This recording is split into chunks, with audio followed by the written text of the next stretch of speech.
ఒక డైరీ తీసుకో. అందులో ప్రతి రాత్రి క్రమంగా రాయడం మొదలుపెట్టు. ఈ రోజు ఎన్ని నిమిషాలు నిజమైన విముక్తి కోసం ఖర్చు చేశావో స్పష్టంగా లెక్కపెట్టు.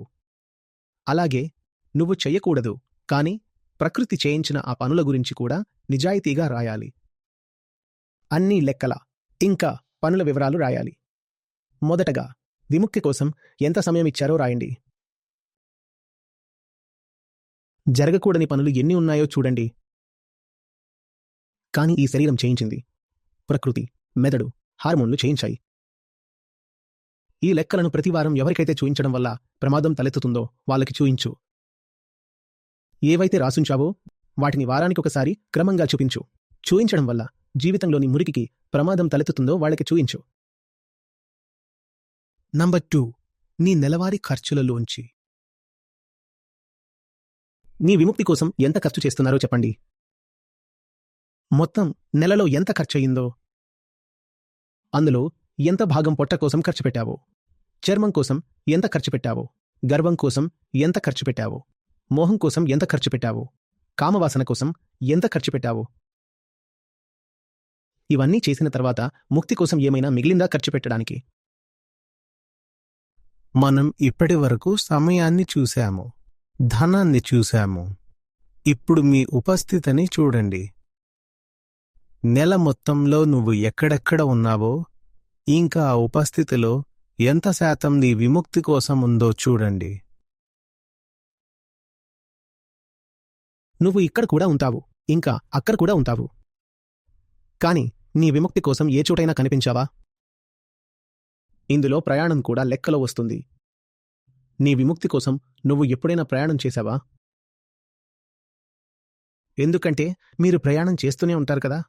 ఇంటి నుంచి ఆఫీసుకు, ఆఫీసు నుంచి మార్కెట్కు, మార్కెట్ నుంచి మళ్లీ ఇంటికి, బంధువుల దగ్గరికి. ఇవన్నీ కూడా ప్రయాణాలే కదా. మరి ఈ ప్రయాణాల్లో విముక్తి కోసం ఏ ప్రయాణం చేశారు? ప్రతి వారం నీ కోసం ఒక పుస్తకం నుంచి కొన్ని అధ్యాయాలు నిర్ణయించుకో. ఇంకా నిజాయితీగా ఆ డైరీలో రాయు. నిశ్చయించుకున్నంత అధ్యాయాలు చదివావా లేదా చదవలేకపోయావా?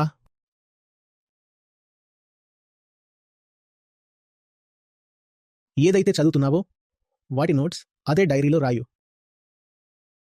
ప్రతి నెల తినే వస్తువులలో ఏదో ఒకదాన్ని వదలాలి. అలాగే కొత్తగా ఏదైనా ఒక వస్తువును ఆహారంలో చేర్చుకోవాలి. ఏడాది చివరికి మొత్తం 12 వస్తువులు వదిలేయాలి. అలాగే 12 కొత్తవి అలవాటు చేసుకోవాలి. ఇవి తినేవాటివే కాకుండా తాగేవి కూడా అయి ఉండొచ్చు. ముఖ్యంగా వదిలేయాల్సిన విషయాల్లో ఇందులో ఒక హింట్ కూడా రాయండి.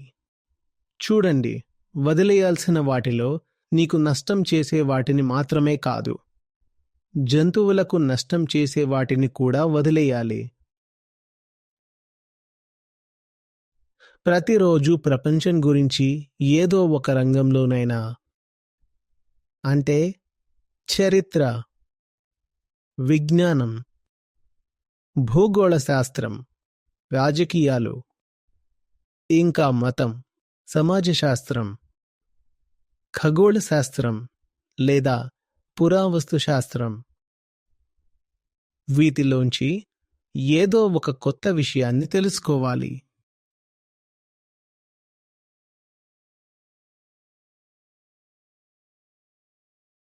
ఆన్లైన్లో విజ్ఞాన సర్వస్వం చాలా ఉంది. వికీపీడియా ఉన్న ఈ రోజుల్లో ఏదైనా కొత్త విషయం తెలుసుకోవడం అంటే 5 నుంచి 15 నిమిషాల పని మాత్రమే. రోజూ ఒక కొత్త విషయం తెలుసుకోవాలి, అంతే. ఇక ఏదో ఒక ఆటలో, అది ఏ ఆటైనా కావచ్చు, ఈ సంవత్సరం ముగిసేలోపు ఆ ఆటలో ఎంత కౌశల్యం సంపాదించాలంటే దాన్ని గౌరవంగా, నిర్భయంగా ఎవరితోనైనా ఆడగలిగే స్థాయికి చేరాలి. ఒక కళను వికసితం చేసుకోవాలి. ఆ కళ సంగీతం లేదా ఏదైనా వాద్య యంత్రానికి సంబంధించినదైతే అది చాలా మంచిది. పర్యావరణం మరియు జంతువుల పట్ల అవగాహన పెంచేందుకు ఏదైనా అర్థవంతమైన ప్రచార కార్యక్రమాల్లో భాగస్వామ్యం అవ్వండి. మీ జీవితంలో మీకు ధనానికి సంబంధించి ఎలాంటి కొరత లేకపోతే ఒక పేద పిల్లవాడి పోషణ మరియు విద్య బాధ్యతలను మీరు తీసుకోవాలి. ఇక్కడ చెప్తున్న విషయాల ఉద్దేశం ఏంటంటే ఎక్కడో డబ్బు విరాళంగా ఇచ్చేసి రమ్మని కాదు. అంటే మీరు ఒక గార్డియన్గా ఉంటూ ఆ బిడ్డ అన్ని విధాలుగా అభివృద్ధి చెందుతుందో లేదో చూసుకునేలా మీరు అతని సంరక్షకుడెలా ఉండాలి. ఈ రోజుల్లో చాలా రకాల పథకాలు నడుస్తున్నాయి. ఒకేసారి కొంత డబ్బు ఏదైనా సంస్థకి లేదా ఎన్జిఓకి ఇచ్చేయమంటారు. అప్పుడు వాళ్ళు ఆ డబ్బుతో ఏదైనా ఒక బిడ్డకి తిండి పెట్టిస్తారు, చదువు చెప్పిస్తారు అని చెప్తారు. నేను అలాంటి విషయాల గురించి మాట్లాడట్లేదు. నేను ఇక్కడ మీ శరీరం నుంచి పుట్టని ఓ బిడ్డకు తల్లిదండ్రుల్లా మారమని చెబుతున్నాను. తనను ఒక బిడ్డలా పెంచడం, పోషించడం అని దీని అర్థం. మీరు తప్పనిసరిగా తనను మీ ఇంటికే తీసుకురావాల్సిన అవసరం లేదు. ఒకవేళ ఆ బిడ్డ తన ఇంట్లోనే చక్కగా పెరుగుతుంటే పర్వాలేదు, కానీ మీరు ఇది ఖచ్చితంగా చూసుకోవాలి. తనకు సరైన విద్య అందుతోందా? ఆ బిడ్డ జీవితంలో అభివృద్ధి జరుగుతోందా? ఇది ఖచ్చితంగా జరిగేందుకు కేవలం డబ్బు ఇవ్వడం సరిపోదు. మీరు మీ సమయాన్ని కూడా ఇవ్వాల్సి ఉంటుంది.